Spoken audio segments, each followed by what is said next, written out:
Hoy nos visita en el podcast Fernando Prado. Es todo un clásico de la reputación corporativa, diría yo. Conocí a Fernando hace muchos años y creo que es una de las personas que más sabe sobre reputación y su gestión práctica. Diseñamos juntos, en su momento, y a partir del primer modelo para medir la reputación, el llamado Reputation Quotient de Charles von Brunn, las bases del modelo RepTrak, que se ha convertido en un estándar global para medir la reputación y que actualmente lo impulsa The RepTrak Company. Y durante muchos años, y desde su rol de consultor experto, nos ayudó a consolidar con esta herramienta el Foro de Reputación Corporativa, una asociación empresarial que posteriormente se fusionó con el Instituto de Análisis de los Intangibles y que hoy, juntas, han dado lugar a Corporate Excellence Center for Reputation Leadership. Es licenciado en Ciencias Empresariales, pero ha dedicado toda su carrera profesional a la reputación. Actualmente es Managing Partner de Reputation Lab, una consultora especializada en este campo. Y anteriormente fue vicepresidente de The RepTrak Company. Y también creó y fue consejero delegado de Cantia, una empresa destinada al posicionamiento corporativo. En este encuentro descubriremos que la reputación puede medirse y gestionarse, y que su impacto en el negocio es tal que mal gestionada puede hacer desaparecer empresas. Siempre es un placer tenerte en Corporate Excellence, Fernando, y hablar de nuestra pasión compartida, la reputación corporativa. ¿Preparado? Pues empecemos. Esto es una cuestión de reputación. Edición especial en Métricas de Intangibles. Un podcast de Corporate Excellence Center for Reputation Leadership. Hola, Fernando. Oye, para los que no te conozcan, cuéntanos brevemente tu trayectoria y también cómo has visto que ha evolucionado los modelos de medición de la reputación desde la creación de ese primer modelo. Bueno, mi trayectoria, yo estudié ciencias empresariales entre España y el Reino Unido, y cuando volví a España y después de hacer mi servicio militar, que yo todavía soy de los que lo hice en Ceuta en regulares, pues empecé a trabajar en marketing en el grupo L'Oréal. Ahí estuve un par de años y en un determinado momento decidí darle una vuelta a mi carrera haciendo un MBA. Me fui a Barcelona, al IES, y estuve allí un par de años. Y me coincidió una cosa un poco peculiar, que es que el grupo WPP, que es el grupo más importante de servicios de marketing, el fundador, el antiguo CEO, Sir Martin Sorrell, que es un MBA de Harvard, decidió que dentro de los grupos publicitarios tenían que tener perfiles más parecidos a los que se contratan en banca de inversión o en consultoría más de negocio, y decidió hacer un programa en que todos los años fichaba 2, 3, como mucho 4 personas.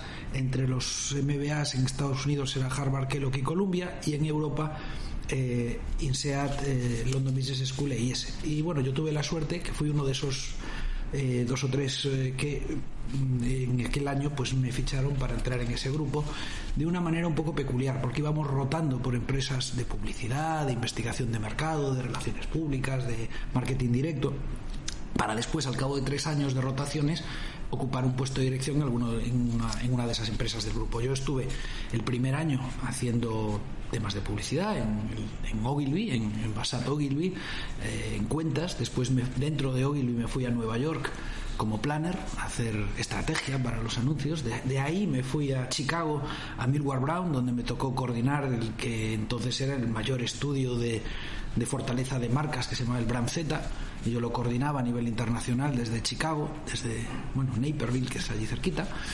Y después decidí volver a España, y dentro del grupo surgió una oportunidad muy interesante, porque el CEO de Walter Thompson, Ángel Falquina, que por desgracia falleció muy joven, me propuso llevar el planning estratégico de la agencia de publicidad y a la vez darle una vuelta al modelo de negocio y decir, regalamos posicionamiento de marcas a las compañías, y yo me gustaría venderlo. ¿Por qué no creamos una consultora? Y dije yo, pues puede ser una buena idea. Y me dijo, además, te voy a poner el primer cliente. Y me presentó un señor que se llamaba Ángel Ayoza, que trabajaba en un banco, en el BBVA, y me dijo que necesitaban hacer un posicionamiento de marca. Entonces yo me volví, me ocupé del planning de Walter Thompson, y a la vez creamos una consultora que se llamaba Cantia, donde hacíamos posicionamiento de marcas. En esa consultora pues resultó que me tocó hacer muchas marcas corporativas, trabajando he mencionado BBVA, pero Telefónica, y empresas de todos los sectores, de alimentación, de transportes, todo tipo de empresas, hice muchas marcas corporativas, mucho posicionamiento en marcas corporativas. Y en un determinado momento, pues algunos clientes, sobre todo BBVA y Telefónica, me dijeron: Fernando, nos gustaría que entraras en un tema que va un poquito más allá de la marca corporativa. Nos gustaría hablar de reputación. Y resulta que lo que tenemos hasta ahora como métricas de reputación no funciona. Y es más, no solamente me dijeron, sino me dijeron, además hay un señor que se llama Charles von Brun, que es un académico que está desarrollando métricas sobre estos temas y a lo mejor se podría hablar algo con él y hacer algo. Entonces, bueno, me puse en contacto con el profesor von Brun desde mi consultora de branding y llegamos a la conclusión de que se podía hacer algo. Y trabajando para esas empresas que inicialmente eran Telefónica y BBVA, pero inmediatamente se sumaron Repsol, Iberdrola, Renfe, lo que era antes el Foro de Reputación Corporativa, el precursor de Corporate Excellence, pues desarrollamos una herramienta. Estuvimos trabajando, hicimos una investigación cualitativa importante en España y Latinoamérica partiendo de los modelos que tenía el Reputation Institute, que era donde la empresa que había fundado el profesor von Brun, pues desarrollamos un modelo de métricas donde aportamos cosas que no tenían entonces, como por ejemplo necesitamos un modelo de pesos, ver qué era más importante.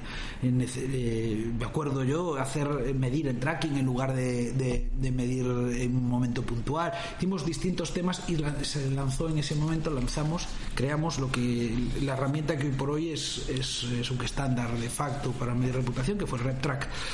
Y seguí en mi consultora de branding con la alianza con el Reputation Institute un par de años más, pero acabaron convenciéndome que dejara el grupo WPP después de 10 años, que fueron 10 años excelentes, tengo muy buenos recuerdos, para unirme al Reputation Institute.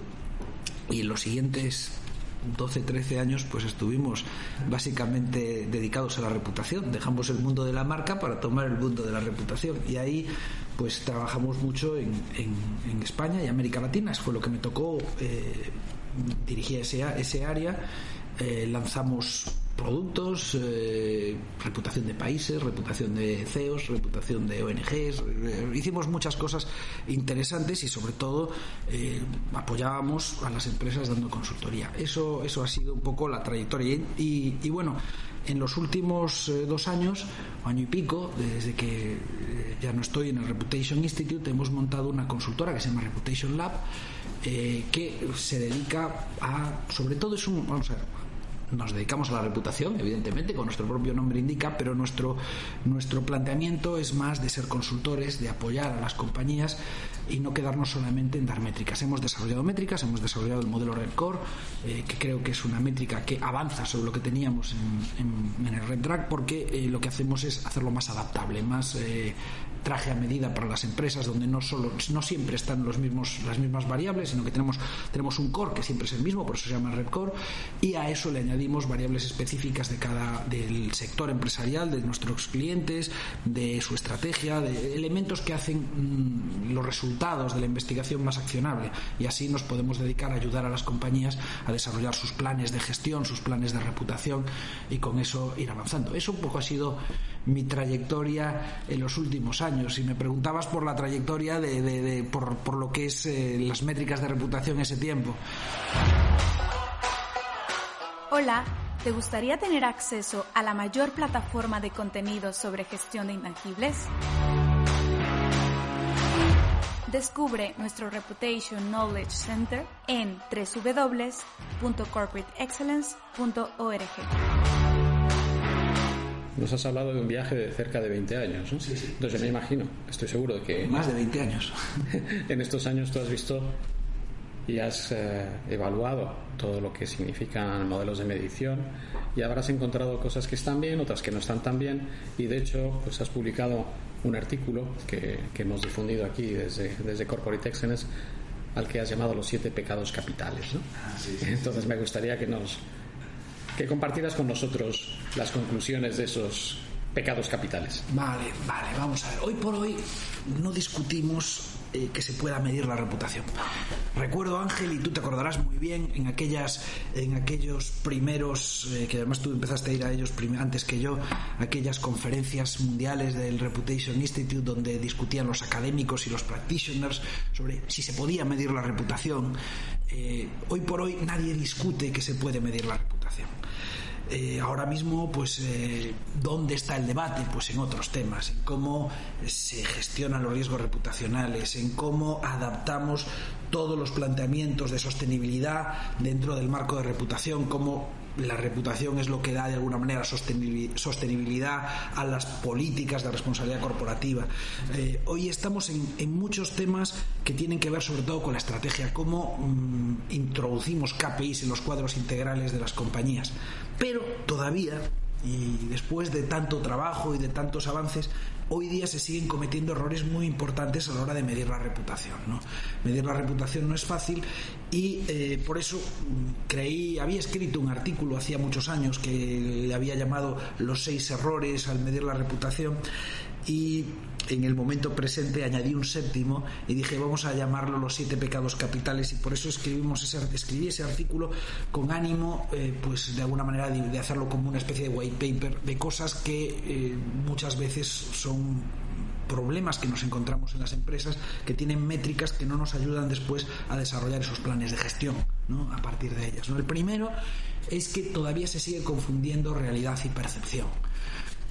Cuando hablamos de reputación hablamos de los sentimientos que tenemos, que tienen los grupos de interés hacia una empresa, que se construyen en base a juicios, valoraciones sobre distintos elementos. Esos sentimientos que los definimos como admiración, respeto, confianza cuando es buena, pues al final se traducen en comportamientos de apoyo, de quiero comprar productos de esta empresa, quiero apoyarla, quiero hablar positivamente, quiero solicitar empleo, quiero invertir.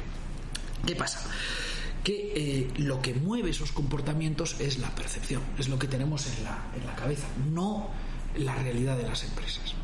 Tener una buena realidad construye tarde o temprano percepción. Decimos que se construye la reputación, las percepciones, por 3 vías: por la experiencia, por lo que la empresa comunica, hace y dice, y por lo que otros dicen de ella, ¿no? Ahora mismo con las redes sociales todo muy rápido, etcétera.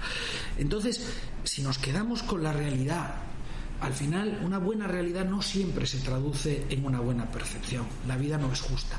Y muchas veces lo que sucede en las empresas es que se lee libros sobre reputación como el de Ángel o como otros muchos, ven esos modelos, la reputación se construye con oferta de productos, con ética, con inversión social, con tener líderes fuertes y respetados, y empiezan a buscar internamente variables que tienen que ver con esos elementos que a veces tienen que ver con el propio desempeño de la compañía, y dice ya estoy poniendo los tics en las distintas áreas, y se equivocan porque a veces están midiendo realidad en vez de percepción, y como decía antes, la vida no es justa y a veces eso no se traduce directamente. Hay incluso estudios que lo promulgan de esa manera, ¿no? Lo peor que he visto es cuando se hace una investigación objetiva y se quiere verificar que sea real o no. Eso es un error de bulto, ¿no? La percepción, el juicio, la valoración, eso es la reputación, es lo que mueve los comportamientos. Y si queremos trabajar en mejorar como el negocio de nuestra empresa, necesitamos trabajar en la percepción y para ello, claro que hay que trabajar en la realidad, pero hay que entenderla. Otro error muy típico que cometen las empresas, el segundo pecado capital, es mezclar grupos de interés. Y yo me confieso que todos cuando hacemos consultoría de reputación y nos encontramos con un director financiero o un director de estrategia que lleva el cuadro de mando integral y nos dice solo un indicador de reputación, no sabemos cuál, el de clientes, el de empleados, el de líderes de opinión, de inversores. Vamos a ver, una empresa no existe una reputación, hay tantas reputaciones como grupos de interés. Y si bien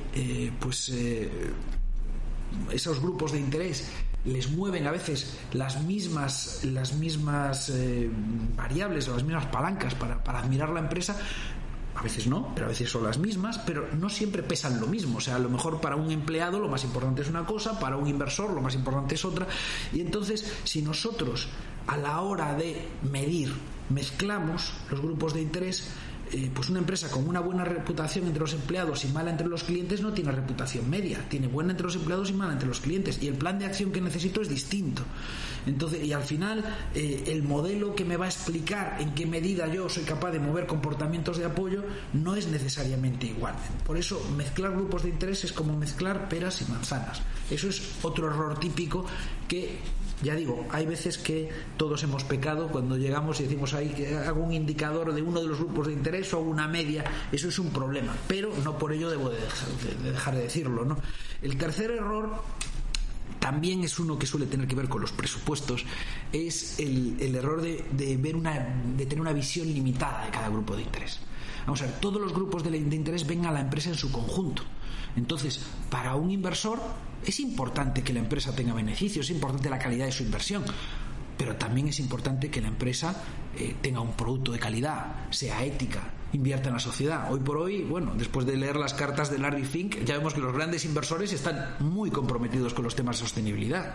Si en un estudio para medir la reputación de 10 empresas o de 20 empresas agarramos a 15 inversores y les preguntamos por esas 15 empresas cuál es la calidad de la inversión o si es un buen lugar para invertir, eso no nos dice nada como reputación. Tendríamos que preguntarle por todas las variables de un modelo de reputación que tienen que ver con la calidad de los productos, la ética, el entorno de trabajo, y luego ver cuáles les importa más. El problema típico de que hacen algunas mediciones de reputación es decir, bueno, yo le pregunto al consumidor por los productos, le pregunto al empleado por el entorno de trabajo y le pregunto al inversor por la calidad de inversión. Es un grave error. La mayor parte de las decisiones estratégicas que tomamos con distintos grupos de interés tienen que ver con dimensiones diferentes de la reputación de las que tendríamos en cuenta si hiciéramos un análisis así delimitado, ¿no? El cuarto error es un error técnico que a veces se comete muchas veces en la investigación. Es preguntar en espontáneo en lugar de en sugerido. Esto es muy de investigador, pero si nosotros preguntamos a alguien, sea un grupo más o menos informado sobre una empresa, qué empresas tienen buena reputación, las primeras que le van a venir a la cabeza no son necesariamente las que más admira, sino las más conocidas. De la misma manera que si le preguntamos qué empresas tienen mala reputación, de hecho lo hemos hecho muchas veces coinciden, salen las mismas. Por eso no se puede preguntar un estudio que pregunta que mide reputación por número de menciones por buena o mala reputación, lo que está midiendo es top of mind, no mide reputación. Hay que decidir qué empresas voy a analizar y preguntar en sugerido, en una escala en cada pregunta. Eso nos dice si admira o no admira a cada empresa, y hay que separar el dato de familiaridad del dato de reputación, que son distintos. Una empresa puede ser muy conocida y tener mala reputación, o ser poco conocida y entre aquellos pocos que lo conocen tener muy buena reputación. ¿Qué pasa? Que eso influye menos, a lo mejor tiene menos mancha reputacional para construir el negocio, pero el indicador de reputación va a ser alto. Por eso yo suelo jugar en los reportes con esa dupla de datos de familiaridad y reputación. Deben de estar los dos. Otro error muy típico es que no haya un modelo detrás del estudio de reputación. Es decir, que de pronto o bien un experto que dice esto pesa el 3% y eso pesa el 7%, o que simplemente pues se haga una media, como los antiguos modelos de reputación. Los primeros modelos, el Reputation Quotient, hacía una media de distintas variables que había identificado en investigación cualitativa el profesor Fomru. Eso nos da un número, pero claro, después, ¿cómo gestiono yo? Hay algunas cosas que pesarán más que otras. Necesitamos que haya un modelo que venga de investigación y que venga de econometría, de entender en qué medida esa admiración, respeto y confianza se explica por variables racionales, para poder hacer escenarios, ¿no? De decir, y si yo mejoro en la calidad de mi producto, ¿cuánto sube la reputación y cuánto sube la intención de compra? O si yo mejoro la percepción que se tiene de mí en cuidado del medio ambiente, ¿eso me va a favorecer la recomendación o me va a favorecer la intención de compra? Eso tiene que haber un modelo objetivo, un modelo matemático. Eso sería el quinto error. El sexto, que es el nuevo, el que he añadido entre el artículo antiguo de los 6 errores y los 7 pecados capitales, es el tema de confundir la reputación con una de las 3 causas de las que hablaba antes. Hoy día se habla mucho de reputación online. Para mí es un error. Yo siempre digo que no existe la reputación online. Lo que hay es, muchas empresas, yo llego a una empresa y me dice, yo mido reputación, y lo que está haciendo es seguimiento de contenidos en línea, está haciendo social listening. Eso está muy bien y es muy necesario. y es muy complementario. Entender qué se está hablando de nosotros, pero no sustituye a medir la reputación, porque unas pocas personas pueden estar moviendo muchos mensajes, o puede llegar a mucha gente pero en un tema menos relevante, y a lo mejor el ruido en medios sociales nos da unos dientes de sierra muy grandes en lo que es la medición de indicadores, pero no explica la reputación. Tengo casos, y muchísimos casos, en que hemos visto ejemplos donde una crisis en redes sociales no tiene ningún impacto en reputación, y otros casos en que tiene muchísimo impacto. Entonces hay que complementar, o sea, el causa-efecto, en qué medida esa de las 3 vías que decía, la experiencia, lo que dice la empresa y lo que otros dicen de nosotros, hacer social listening es medir lo tercero. Y por último, el último error que menciono cuando hablo de los errores es lo que llamamos, iba a decir hablar de egos, ¿no? El construir la métrica de reputación como una herramienta de relaciones públicas. Hay veces que llegan potenciales clientes a los que hacemos estos estudios y nos dicen: yo quiero publicar algo para hablar bien de lo que estamos haciendo, entonces me gustaría tener un estudio que yo utilice para mandar notas de prensa. Claro, al final podría hacerse muy bien el estudio, ¿eh? Todos hemos pecado, también he pecado en esto cuando hemos publicado rankings, cuando hemos hecho esas notas de prensa. O sea, no soy inocente, ¿vale? Lo cual no quiere decir que no comenten. Cuando se plantea el estudio no para la gestión, sino para el mero hecho de comunicar, normalmente los planteamientos en la metodología no suelen ayudar. Por eso suelo recomendar métricas pensadas en la gestión, o sea, entender qué es más importante para cada grupo de interés, cómo soy percibido entre cada grupo de interés en relación a mis competidores, para entender, decir, bueno, pues si en esto es muy importante y lo hago mal, pues aquí tengo que hacer un plan de acción. Y luego encima tengo que decir, ¿y lo hago mal o me perciben mal pero lo hago bien? Entonces a lo mejor es un plan de comunicación. Eso es un poco lo que hay detrás de la gestión de la reputación. Yo no sé si con esto explico, a lo mejor me he extendido demasiado. No, pero has hablado de tu amplia experiencia en gestionar la reputación, medir la reputación de empresas. Pero al principio de la conversación mencionaste que habías tenido experiencias también a la hora de medir otras cosas, la reputación de otros entes. Entonces, me gustaría mucho que nos contaras algo sobre la reputación de los países. Vale, bueno, sí, vamos a ver, en mi época en el Reputation Institute, yo lideraba la práctica de reputación de países, ¿no? Y lo que hicimos fue, entonces teníamos un modelo, el Country Rep Track, pues que lo lanzó inicialmente el profesor von Blum, y después yo tomé la herramienta en 2008 y empecé a pulirla, a desarrollarla, y me dediqué a dar consultoría a distintos gobiernos en temas de la percepción internacional usando los datos. Ahora en Reputation Lab también estamos en esa guerra y hemos desarrollado nuestros propios modelos. O sea, lo importante es que la reputación de un país se puede medir como la reputación de una empresa. ¿Qué pasa? Que las variables racionales, que normalmente antes no hablé de esto, o sea, un modelo de métricas de reputación tiene que tener 3 grupos de variables. Por un lado, el indicador de reputación, que es un concepto emocional, decía que son sentimientos, admiración, respeto y confianza, que se tiene que medir por un lado, por separado. Después, las variables racionales, que en una empresa tienen que ver con la calidad de los productos, con la ética, la inversión social, muchas cosas. Y después, los comportamientos de apoyo que buscamos. Comportamientos de apoyo como la intención de compra, la recomendación de solicitar empleo. En el caso de un país, el indicador emocional es igual. Ahora, los indicadores racionales tienen que ver con temas sociales, políticos, económicos, en qué medida pues un país tiene unas instituciones sólidas, o sea, se comporta de manera ética, no hay corrupción, en qué medida pues tiene un entorno natural estupendo, la gente es amable o simpática, o la gente es educada y confiable, en qué medida pues un país tiene productos y servicios de calidad, marcas y empresas reconocidas. Con distintas variables de ese tipo al final explicamos también admiración, respeto y confianza. Pero es más, hemos sido capaces de demostrar empíricamente en qué medida la reputación impacta en variables económicas, como son las exportaciones, la inversión extranjera directa o la llegada de turistas. Y además podemos demostrar que aumentar un poquito la reputación de un país tiene un efecto económico enorme. Por eso es tan importante, Por eso es tan importante. Y sí, lo medimos. Lo que pasa es que, bueno, de ahí a que se le preste la atención que debiera, es complicado. No todos los países tienen sistemas de gestión de su marca país, de cuál es la reputación del país en el entorno internacional. Pero bueno, es un tema muy interesante, y en estos momentos actuales, en medio de una guerra, en medio de todas las crisis que tenemos, pues puedo avanzar que hay conclusiones interesantísimas.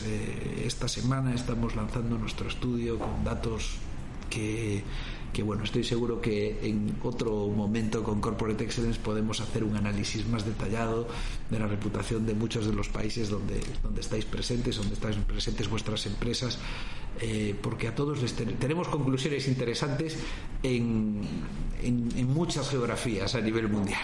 Sin duda va a ser un tema enormemente interesante, porque, como tú mencionabas, en el 2008, fíjate si ha llovido desde entonces, nuestras empresas aquí, las que estaban en el foro de reputación corporativa, tuvieron interés en medir la reputación de España. Sí.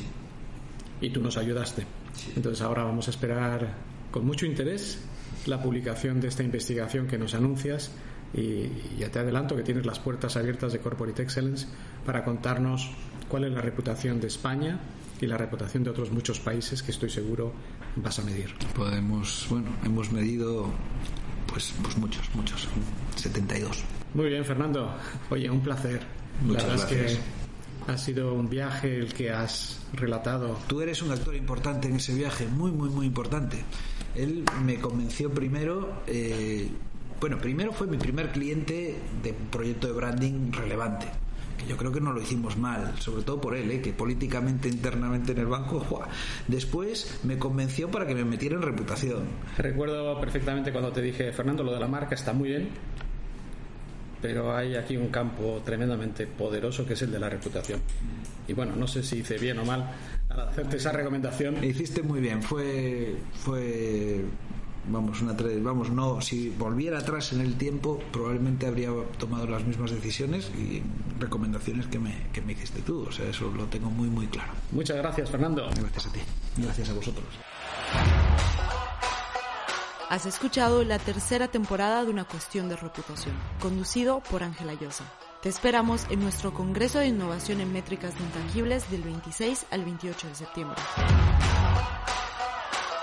Si te gustaría saber más sobre nuestro trabajo, te invitamos a visitar nuestra página web en www.corporateexcellence.org.